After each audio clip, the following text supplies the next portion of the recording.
Good afternoon, folks, again, and now we are joined by head coach of Albertville High School at Aggies Hoops, Coach Dylan Bunnell. How you doing, sir? I'm good, man. We're in the gym. We're happy. It's always a good time to be here at Supreme Court, so having a blast. Being in the gym's been great, and you and I met a couple of years ago, probably 2 or 3 years ago. I remember in Birmingham, and I initially knew that like you were a basketball junkie. You knew the game, you've been surrounded by it. So, second year. Third? Going into year 2 at Albertville. Going into year 2 at Albertville, and so taking on a huge task, stepping into what I believe now, after some movement, maybe the toughest area in any class in boys in the state. So how's it been? How's it progressed? How was last year? You're walking into this summer. How do you feel like it's building so far? Yeah, I mean, so to go back to the start of last year, I mean, you come in and replace a guy like Patrick Harding that's been somewhere and built a program, and that had its challenges, but it was really easy more than anything. You got guys that know how to dribble, pass, shoot, and defend, and we can figure out the rest. Basketball is kind of basketball at the end of the day. So we did that. We thought we had a great year. Was able to win the county championship. I thought we competed in our area. We showed some flashes at moments, but it was a great to see this is what we're going for. Like, this is what we're up against. And then, like you said, I echo confidently like that our area is the toughest in the state, bar none. I mean, having to go to playing on the road at those places is miserable, man. I mean, and all 3 really good coaches. I mean, historically good programs. I mean, it's fun to be a part of, and it's something that we take a lot of pride in that. But it presents some challenges, and as everybody deals with. So we'll be excited to see what happens this year. But you're a competitor. You know, it's you can tell just in your personality, and like it's one of those like stepping into that. That's not something you would be scared of. You've done a lot of AAU stuff too. You've coached a lot of different places. A lot of different age groups. A lot of high level players.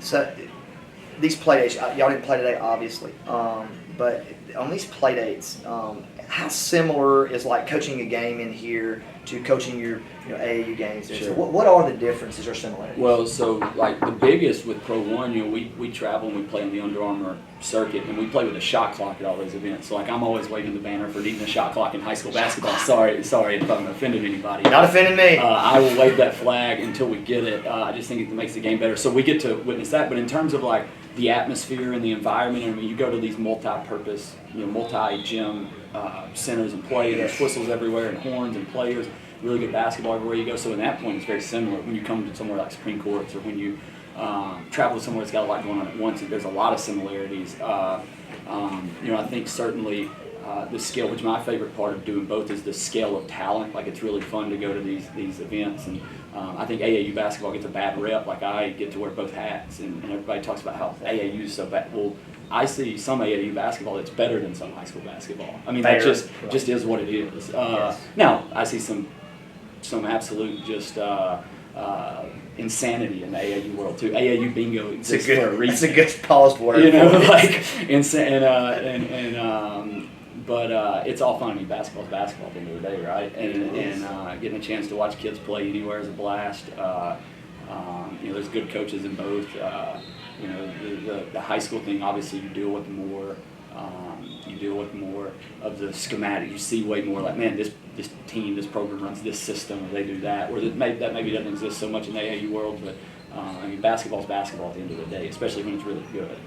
Totally agree. We just had your middle school guys in here, Coach Nelson, a couple of your players, and I like watching them today. It's obvious, like and I talked about it on air. Their body language. They were I was standing there with you, and I mean, we weren't even talking about it. I just noticed 2 or 3 different plays to where they could have really gotten frustrated, whether it be a call, whether it be with the physicality. They're playing against older guys, but their body language never changed. They just played the next play. They weren't worried about anything else going on. And what was going on in the crowd was they were just out there playing basketball. How are you able to teach that? Well, every coach out there wants to know that. No, I mean, the secret is that all of them come from really good families. That helps a ton. I mean, and we're very fortunate in Albertville. Our community is just full of great people that want to raise people up the right way and treat that. And we preach a lot of things. The next play that you use, that's kind of a tag word for us that everybody uses now. I've gotten more in the past year of pitching and probably past 6 months that everything matters, like and down to your body language. Like I talk to these middle schoolers and I'm like, man, the way you dress in the morning to go to school tells me a lot about the kind of day you're gonna have. 100%. You walk in with sweatpants and house shoes, romping around, some wrinkled up t-shirt. Like get up, get ready, get prepared, and like start your day well. Because if you do that, the next thing's going well, and you just keep stacking the next right thing on top of each other, and hope that. Obviously you want to win games or you want to whatever, but if we're doing that, if we're handling, and I think the cliche term or the coach term is like control your controllables. Like, man, that's exactly what they said. I was amazed. I love that. And it's I'm not one to like want to reinvent the wheel. I think everybody wants to have their little sayings and well, how do I change this?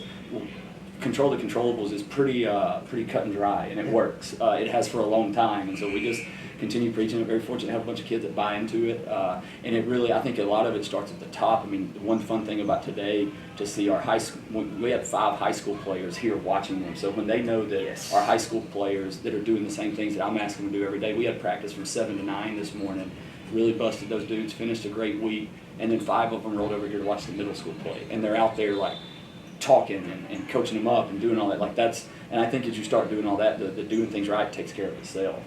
So we just we try to, I guess, we talk about everything matters. We talk about do the next right thing. On and off the court. Yeah, like it's not a secret that some of our best players in our program are also some of the best students in their class that are also really good athletes in other sports. Like there is no secret behind it. It's not. It just kind of is what it is. The guys that do the right things typically have success, and the ones that don't, somehow, some way, find a way to fail a little bit. And so we're trying to weed that out. And I think Coach Nelson and Caleb Johnson, that do both our middle school teams, do a great job of instilling that early.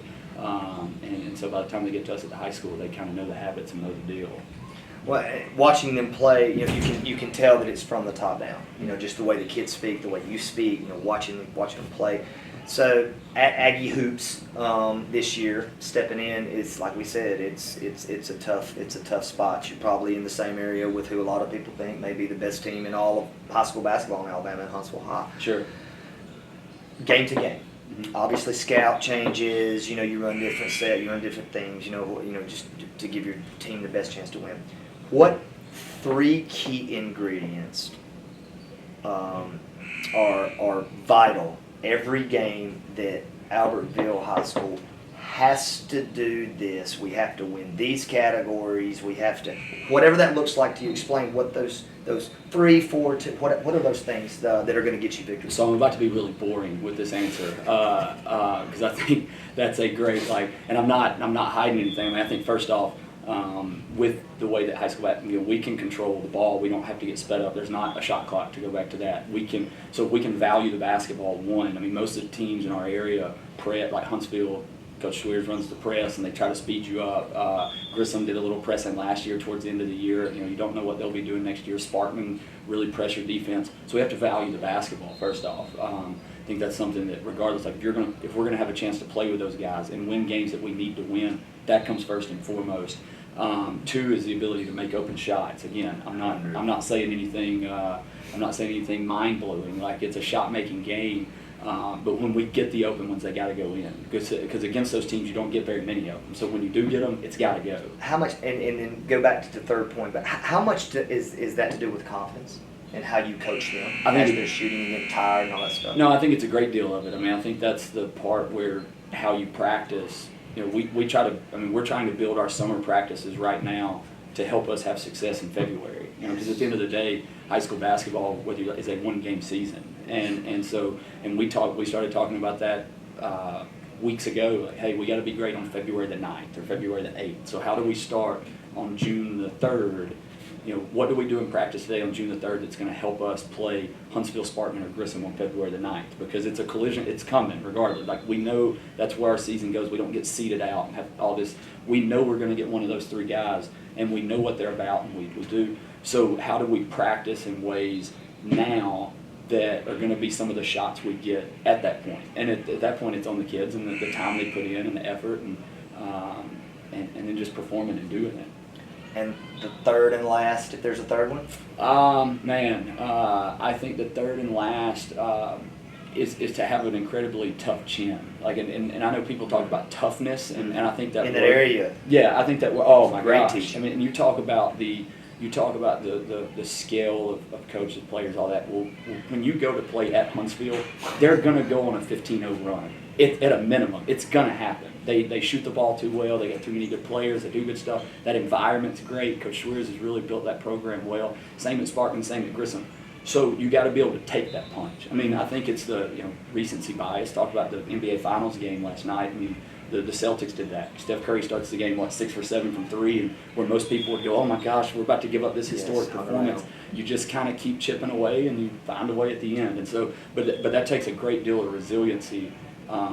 Because the other three do. I mean, I've seen the other 3 teams do that and take those punches and be able to. I mean, obviously you want to be able to punch back, but I think in this, to equate this to a heavyweight boxing, you're going to have to take a punch at some point. Heavyweights don't get to stand there and dip and die. At some point, you're going to have to eat one and see if you can play through it. So that's having that resiliency is probably big as well. But that's a life thing. This is as easy. This basketball, as hard as we make it, and as tough as we put on these kids, this is arguably the easiest their lives are going to be. And I'm not saying a lot of kids have stuff going on. Every situation is different, but you took this challenge on, and it's obvious that just your basketball knowledge is seeping out. And so, but I can't wait to come to these games. Those atmospheres. I went to the Grissom-Huntsville game last year at Grissom, and I was just astonished. I couldn't believe that basketball had done. And there's a lot of reasons that's happened. You poured in the AAU circuit. Now you're on the high school side of it. But if you could write the storybook right now, this season, and have a success, obviously that is to say, what have you, what do you want to see happen, and what do y'all have to do from now until the start of the season to be prepared to walk into this this gauntlet that you're about to face? Yeah. So to answer your second question first, I think the thing that we have to do right now is again, I'm giving simple answers, is understand the challenge that's in front of us and go to work every day knowing what the challenge is. Not just, and we talked about this morning in our practice, not just practicing, but practicing because you have a goal. What's that goal? We want to compete in arguably the most difficult area in basketball. Right, well, are you practicing that way? Does your practice, could someone walk into our gym that doesn't know any of you and know from the way that you're practicing that you guys are preparing to play 3 top 10 teams and, win or go home games? And if we're not doing that, we're missing the boat altogether. It doesn't matter what we do later. We got to figure that out now.